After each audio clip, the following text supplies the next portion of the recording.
इस बात को लेकर के लोगों में जागृति की जाए तो 95 करोड़ की जनसंख्या 12 देशों से बहुत बड़ी है। ये दुर्भाग्य हमारा।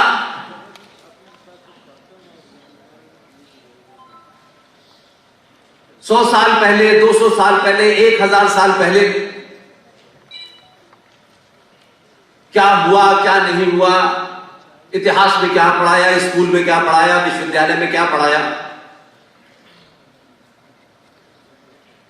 मैं वहां से बात शुरू करता ही नहीं।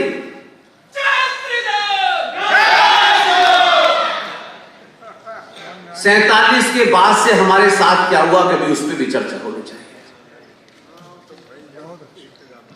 इसलिए आज ये पहला ऐसा प्रोग्राम है जो सतीश भाई और उनकी पूरी टीम ने इसे तैयार किया। लेकिन मेरा एक आग्रह था उनसे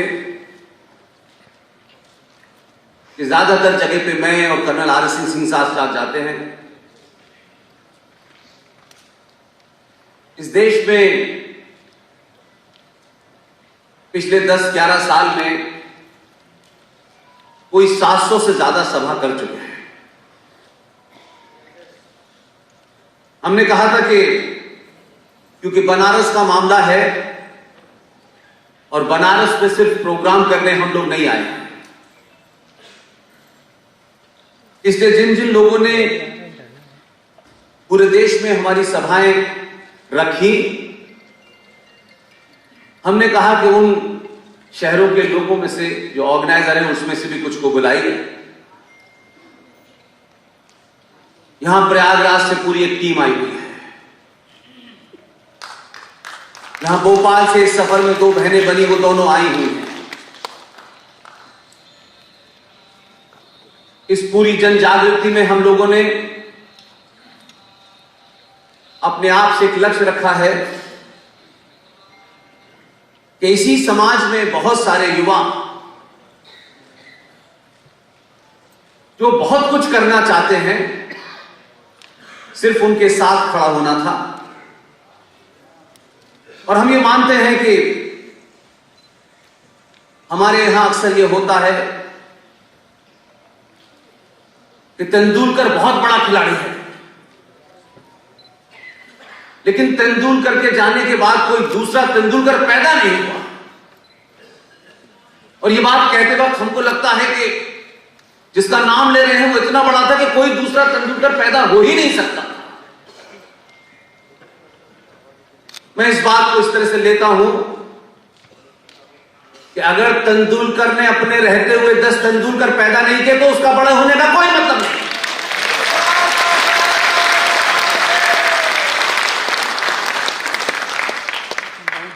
इसलिए जम्मू में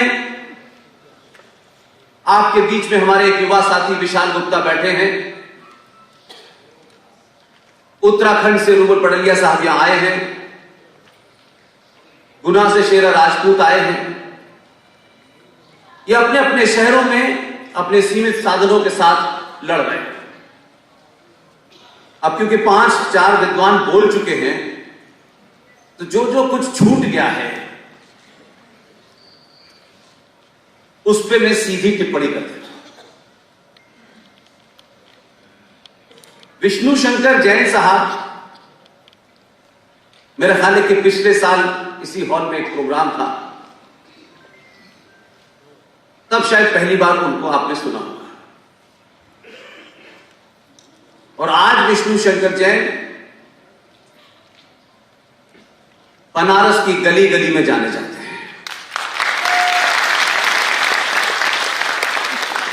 और इस प्रोग्राम के पीछे की जो मेरी मंशा है, जो मैं कहने आया हूं, वो मैं पहले कह देता हूं, फिर जवाब दूंगा। इस युद्ध में जो कोर्ट के अंदर लड़ा जा रहा है, हम इतिहास में जयचंदों की बहुत सारी बातें करते हैं। वो था, उसने ऐसा किया, वो था, उसने ऐसा किया। हम ऐसी चीजें पढ़ के बंद कर देते हैं। इसलिए आज हमारे बीच में वो कौन लोग थे जिन्होंने इस ज्ञानव्यापी मस्जिद, और इस शब्द को कहने में मुझे बड़ी तकलीफ सी होती है क्योंकि यह बड़ा कंट्राडिक्टरी वर्ड है, ज्ञान और मस्जिद, ये दो अलग अलग चीजें हैं। लेकिन आज भी एक पिता और एक पुत्र पूरी ईमानदारी से एक युद्ध लड़ रहे हैं। उन्होंने किसी संगठन से गुहार नहीं लगाई कि हमें अपना समर्थन दीजिए, लेकिन मुझे यह ताज्जुब हुआ कि दिल्ली से कोई दो एक जोकर यहां आए, किसके कहने पे आए, किसने उन्हें आगे बढ़ाया, और उन्होंने हिंदू पक्ष के नाम पर जो भोली भाली 5 महिलाएं थी, किसी एक के माध्यम से इस लड़ाई को आपस में लड़वाने की कोशिश की। और ताज्जुब मुझे जब हुआ कि जो इस्लाम के मानने वालों का पक्ष था, वही उस तथाकथित जो फ्रॉड कोई आया है, मैंने सुना है यहां आपके बीच में, वही एफिडेविट उसका भी है। और तीसरी घटना, विष्णु शंकर जैन कोर्ट में सुनवाई के दरमियान उनकी हताशा निराशा इस हद तक थी कि मुझे जो खबर दिल्ली में दी गई कि कुछ लोगों ने सुनवाई के बाद विष्णु शंकर जैन पे हमला किया। बनारस में आज भी कोई गद्दार ये करके निकल सकता है जिंदा? इसलिए मेरी अपनी ये पीड़ा थी। मैंने सतीश भाई से कहा, इस पक्ष से जो भी जुड़ा है, वो छोटा है बड़ा है, हमको इसमें कोई इंटरेस्ट नहीं, सबको बुलाइए। हम सामूहिक तौर पर जो कुछ भी हमारी थोड़ी सी ताकत है, हम यहां इसलिए आए हैं कि विष्णु शंकर अकेला नहीं है।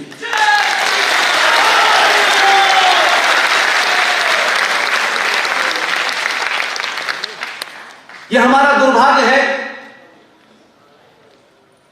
कि हमारे इतिहास के बारे में खासतौर से सुशील पंडित जी ने बहुत कुछ कहा, लेकिन एक अजीब सी स्थिति है हमारी कि हमको यह प्रूव करना पड़ रहा है कि यह शिवलिंग है।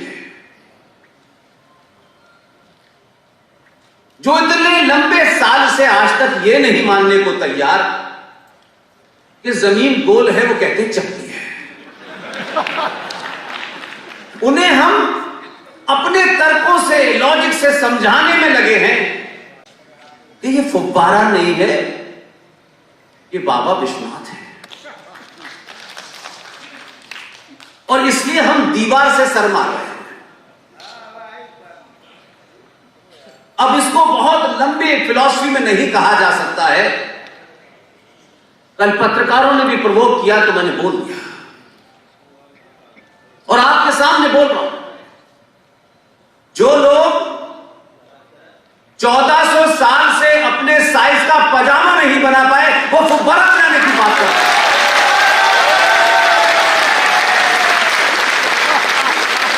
वो कहते हैं हमने ताजमहल बनाया है, हमने कुतुब मीनार बनाई है। ऊंट की पीठ पे खड़े होकर खजूर तोड़ने वालों क्या कोई कुतुब मीनार नहीं मिलती? तो एक नैरेटिव कैसे क्रिएट किया जाता है और एक सब समाज उस नैरेटिव को तोड़ नहीं पाता है, और नैरेटिव के ऊपर सारी ताकत आती है। आपके पास हजारों नैरेटिव, इसलिए किसी शत्रु ने आपको उस नैरेटिव में फंसाया हो ऐसा नहीं। इसलिए जब अपनों पे बात हो तो तलखी ज्यादा होनी चाहिए। शत्रु से तो हमको पता है कि वो क्या करेगा, लेकिन जो हमारा अपना है वो क्या कर रहा है? शिकायत उससे है। इसलिए एक नहीं, आपने हमारे जिन लोगों का यह काम था, संतों का, महंतों का, आश्रम में बैठने वालों का, अध्यापकों का, बुद्धिजीवियों का, उन्होंने नहीं किया ये काम, बल्कि सब सत्ता के लोभ में किसी भी तरीके से उस सत्ता में भागीदारी मिल जाए, इसलिए सबने झूठ बोला, इसलिए वो सब इसमें भागीदार है। और आज भी हमारे बीच में खुल्लम खुल्ला कहते हैं, तब भी हम प्रतिकार नहीं करते, क्योंकि हमें लगता है कि अगर हमने इस महान शख्सियत के खिलाफ बोला तो पता नहीं क्या मिलने वाला था, वो नहीं मिलेगा, इसलिए बोलते नहीं। सारे धर्म बराबर हैं, ये हमारे पाखंडियों ने बोला, अभी उन्होंने नहीं बोला। और धर्म शब्द का इस्तेमाल खुद सनातनियों ने जितना गलत किया है उतना किसी ने नहीं किया। उन्होंने अपनी पूरी उस लुटेरी सभ्यता के समकक्ष आपको खड़ा कर दिया, और क्योंकि आपका अपना कोई नैरेटिव ही नहीं था तो आप कन्विंस नहीं थे, तो दूसरा एक पाखंड बोला गया, सारे धर्म बराबर हैं, Islam is the religion of peace, इस्लाम शांति का मजहब है।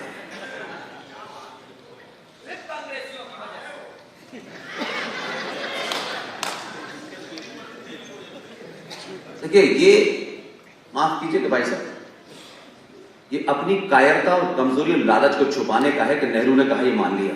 नेहरू पिताजी थे आपके।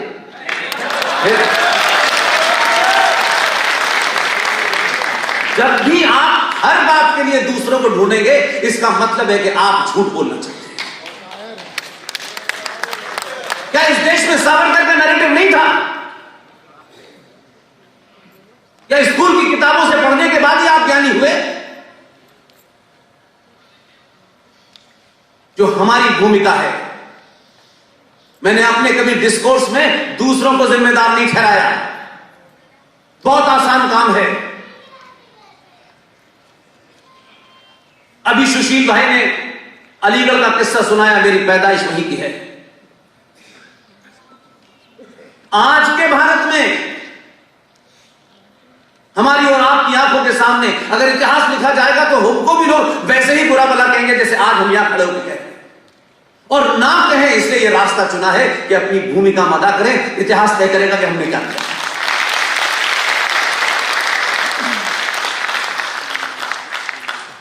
इसलिए दिल्ली के निजामुद्दीन में एक मजार बन रही है, उस मजार पर सब जाते हैं। शाह वलीउल्लाह की मजार है। सुशील भाई निजामुद्दीन में रहते हैं। उस शाह वलीउल्लाह ने भारत में इस्लाम स्थापित करने के लिए यहां पर मुसलमानों के साथ क्या हो रहा है उसका बदला लेने के लिए शाह अब्दाली को खत लिखा कि आप भारत आइए। तो ना शाह वलीउल्लाह के साथ समय में था, न मैंने अब्दाली को देखा। मैंने अपनी आंखों से जिन अब्दाली और शाह वलीउल्लाह को देखा है, मैं वो जिक्र आपसे करना चाहता हूं, क्योंकि उस पे आप कुछ कर सकते हैं, शाह वलीउल्लाह पे कुछ नहीं कर सकते। दिल्ली राज का माइनॉरिटी कमीशन, उस माइनॉरिटी कमीशन का एक चेयरमैन आईएएस मुसलमान, उसने चिट्ठी लिखी 10 इस्लामिक देशों को। और 2022 के भारत में इस संचार क्रांति के बाद भी अगर हिंदू को यह नहीं पता है तो फिर माफ कीजिएगा, आपको कहने का कोई अधिकार नहीं है। सरकारी पद, सरकारी तनख्वाह उसने खत 12-13 देशों को लिखा कि भारत में एक हिंदू हिटलर यहां आ गया है जिससे मुसलमानों को बहुत खतरा है, आप लोग अपने सत्ता का इस्तेमाल कीजिए। हम उस पद से नहीं हटा पाए। ये 2022 का भारत है। ये राजनीतिक दल, वो राजनीतिक दल, उस पार्टी ने क्या कहा, इस पार्टी ने क्या किया, ये खेल में हिंदू फंसा हुआ है। ना इतिहास से सीखना चाहता है, ना अपने बराबर में जो हो रहा है उससे सीखना चाहता है। इसलिए मुझे जब मैं सुशील भाई को सुनता हूं, देखता हूं, सुशील भाई एक एक शब्द में कई कई हजार बात करते हैं। दुख है मुझे इस बात का। मेरा कैरियर 1988 में शुरू हुआ है और 89 और 90 की घटना अगर इस तथाकथित आजाद भारत में अगर कश्यप ऋषि की धरती पर उसके वंशजों का नरसंहार हुआ और पूरे भारत को उसकी खबर नहीं लगी भाई साहब, तो आपको ये बताने के लिए कि 32 साल पहले उनकी पूजा पद्धति और उपासना के कारण उन हिंदू पंडितों का नरसंहार हुआ, इसके लिए आपके लिए एक फिल्म बनानी पड़ी, तब देश को पता चला ये हमारे सोने की पराकाष्ठा है।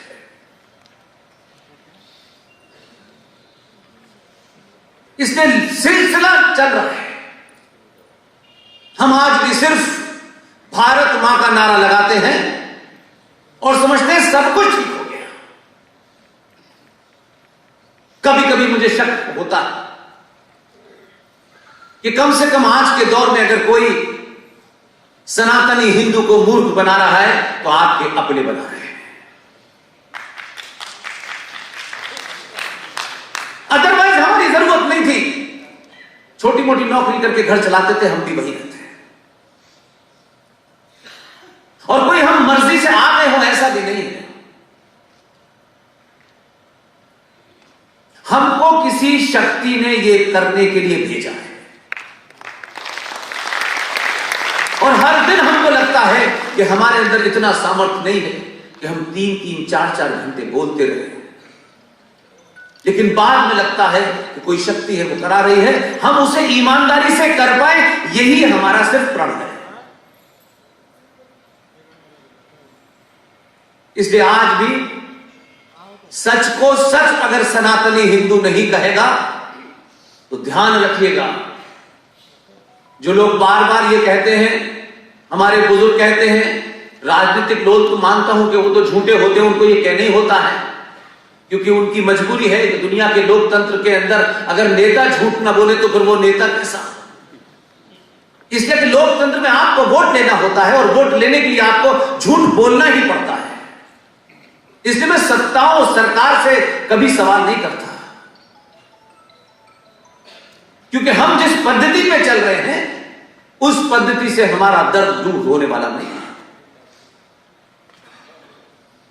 इसलिए कि हम ये समझते हैं कि सरकार के पास ही सारे दुखों का हल है। हमने एक छोटी सी चीज को इतना बड़ा बना दिया है क्योंकि हम अंदर से कहीं ना कहीं लालची हैं। ये मिल जाएगा, ये नहीं मिल जाएगा, ये रह जाएगा, वो पीछे रह जाएगा, उससे संबंध खत्म हो जाने से वो मिलने वाला था तो वो खत्म हो जाएगा। इस गुणा भाग में लगे। जिंदा कौमें, जिंदा समाज अपनी सामूहिक शक्ति के सामर्थ्य से सत्ता को अपनी चौखट पे झुकाते हैं और कमजोर समाज, लालची समाज, डरपोक समाज सत्ता की तरफ जिंदगी भर देखता रहता है। कहीं कश्मीर होता है, कहीं बंगाल होता है, कहीं अलीगढ़ होता है, मुरादाबाद होता है, मरियानाबाद होता है, सब कुछ चलता रहता है। लेकिन देखो वहां ये नहीं किया, वहां ये नहीं किया, वहां सिर्फ खबरें पढ़ता है और कुछ करता नहीं। जब हीरो चुनने की बात आती है तो हम हीरो के अंदर भी एक अजीब तस्वीर देखते हैं क्योंकि हमारी संवेदनाएं अलग हैं। इसलिए कितना कन्वर्जन हुआ, किस लेवल पे हुआ जो सुशील भाई कह रहे थे, लेकिन आज भी तो जो लड़की मुसलमान बनकर के शादी नहीं करना चाहती थी, हरियाणा में निकी तोमर को उसने गोली मारी कि नहीं मारी, हमने क्या किया? क्या प्रक्रिया है हमारी सरकार है ये कह के सो गए। कहीं अंकिता हो रही है, कहीं रूपेश पांडे हो रहा है, कहीं अंकित शर्मा हो रहा है। हम कर क्या रहे हैं? खबरें पढ़ते हैं और फेसबुक के माध्यम से, क्योंकि सबको लगता है कि मैं क्यों जाऊं, मुझे तो अपने बेटे को बेटी को पढ़ाना है और उसे आईएएस पीसीएस बनाना है और फिर उस व्यवस्था में से अपने बच्चे को लूट कर सामान सिखाना है। हम सब अपनी मार्कशीट को अच्छा बना करके अच्छे पद पे बैठना चाहते हैं, विदेशों में चले जाना चाहते हैं, लेकिन भारत भूखंड की रक्षा के लिए कुछ बेरोजगार टाइप के लोग लड़ेंगे तो कोई फर्क नहीं पड़ता है। यह हमारी मानसिकता है। हम भारत में रहते हुए भी अपने घर की रक्षा करने में असमर्थ हैं, इसलिए रास्ते ढूंढते हैं किसी तरीके से, कहीं कोई नया रास्ता मिल जाए, हम इधर निकल जाए उधर निकल जाए। कम से कम पिछले 50 सालों का इतिहास ही बताता है, आप कहीं भी भाग जाइए, कायरों के लिए दुनिया छोटी पड़ जाती है, और जब आप पलट के वार करते हैं और आपको चुनाव करना होता है कि कबूतर उड़ाने वाला चुनना है या चीता उड़ाने वाला चुनना है, तो दुनिया को लगता है कि थोड़ा थोड़ा बदलाव आ गया है। अपने हीरो को चुनने से पहले, ओह इसने तो एक मर्डर किया था, इसके साथ नहीं खड़े हो सकते, हम अपना है तब भी नहीं खड़े हो सकते, क्योंकि कहीं हमारी समाज में छवि खराब ना हो जाए। ये बीमारी है। और हम किससे लड़ रहे हैं? हम उससे लड़ रहे हैं जो मुंबई में बम धमाकों का मास्टरमाइंड होता है। जब उसे फांसी होती है तो उसके जनाजे में 5 लाख लोग होते हैं। न उनको अपने साथी पंडित जी का ध्यान आता है, न सिन्हा साहब का ध्यान आता है कि हम उनके सामने क्या जवाब देंगे कि एक आतंकी के जनाजे में हम गए थे। लेकिन हम तो दरवाजा बंद कर लेते हैं, हमारे बीच में से कोई बहादुर अगर किसी जिहादी की हत्या कर देता है, हम नहीं चाहते। आप जिन चुनौतियों से लड़ रहे हैं वो आपको पता तो है, ऐसा नहीं है। और ऐसा भी मैं नहीं मानता कि आपको बोध नहीं हो रहा है, लेकिन एक बहुत बड़ा सेक्शन है जो आजकल आपको जगह जगह, चौराहे चौराहे, गली गली, मैंने सुना है बड़े सारे प्रकल्प चल रहे हैं कि कैसे इस जागते हिंदू को मूर्ख बनाओ, क्योंकि आप जाग गए तो उनकी दुकान बंद हो जाएगी। हमें बताया जाए, हम इस भाईचारे को 700 साल से झेल रहे हैं, और जब हमें यह बोध हो गया कि भाई कौन है, चारा कौन है, तब फिर लोग चल दिए घर से निकल के। नहीं गले मिलना है, नहीं तुम्हारे भाई हो, वो कह रहा है नहीं हो, नहीं उसके गले में घुसे जा रहे हैं भाई। इससे आप अपनी वर्तमान में जो आपकी शक्ति दुनिया को दिखाई दे रही है उसको गिरवी रख रहे हैं। यही समय है जब यह जागरण इतना कर दिया जाए कि सत्ता पे कौन बैठेगा, उसकी जाति क्या है, वो किस क्षेत्र से आया है, ये मापदंड नहीं होंगे, बल्कि मापदंड होंगे कि इस वर्तमान भारत राष्ट्र को इस्लामिक जिहाद से बचाने वाला अगर किसी आदमी ने 2002 में अपना रोल प्ले किया है तो हमारा हीरो वही होना चाहिए।